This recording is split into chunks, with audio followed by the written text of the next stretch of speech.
In this video, I've got a very simple question for you. Have you got what it takes to be an entrepreneur?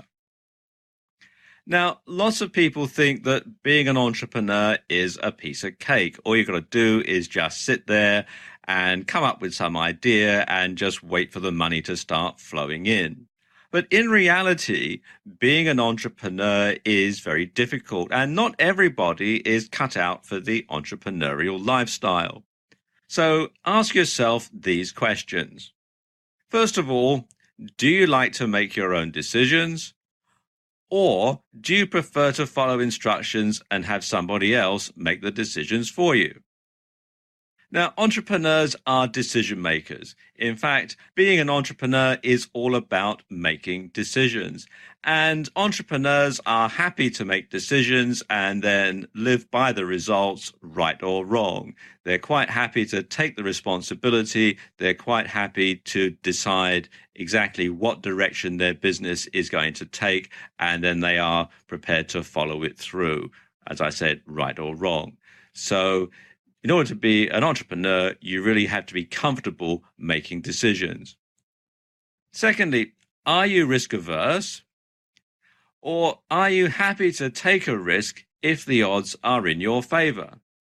Well, entrepreneurs are risk takers, and being an entrepreneur really is all about taking a risk. You're risking your time, you're risking your capital, you're risking your business all the time. Now, entrepreneurs, of course, are not rash. They weigh up the risk versus reward. And if the reward outweighs the risk, they're quite prepared to take a risk and to live by the consequences. That said, of course, most entrepreneurs are not rash. They're not stupid. They know when to take a risk, but they also know when to play. They look for opportunities. And quite often it's through being curious, it's through being nosy, if you want to put it that way, that many entrepreneurs come up with their best ideas for businesses or to find solutions to problems that people have. So they tend to look at the world in a slightly different way from other people who tend to sort of have a rather narrow focus. And do you give up easily?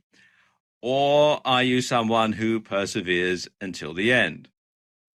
Well, perseverance is a key entrepreneurial trait, and you need to persevere and to overcome all sorts of adversity, all sorts of hardships, all sorts of setbacks. Now, they're not always rather unpleasant physical setbacks like this poor soldier is taking during his boot camp training, but while you might not have to wade through freezing cold, dirty water under barbed wire with ammunition being fired at you, you will often have to take lots of decisions under stress, under pressure. You'll find that there are lots of setbacks. You'll find that things don't go right for you the first time round. You have to think of different solutions. You have to make different decisions, and you have to keep on and you have to keep at it, and you have to overcome the adversity. And that is a key trait of being an entrepreneur. And is your glass half empty? Or is it half full?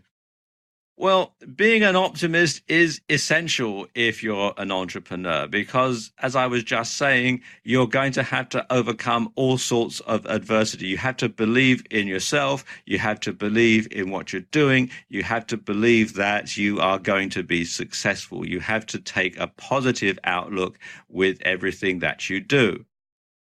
Now, I'm not saying that you should look at the world through rose-colored glasses like this lady. You do have to be realistic, and sometimes you have to make the decision that things are not going to work out, and you might have to shut your business down. You might have to cancel a project. You might have to decide, well, things really aren't working. But you have to start off after weighing up the risk and reward, after looking at all the balances of probabilities that you are going to be successful, and you have to carry on in that vein. So if you can tick all of those boxes, then yes, you probably do have what it takes to be an entrepreneur. And if you don't, and being an entrepreneur isn't for you, well, that's fine too, because let's face it, if everybody worked for themselves, if everybody was an independent person, if everybody ran their own small businesses, then there would be no economy. There would be no jobs. There would be no manufacturing. Not everybody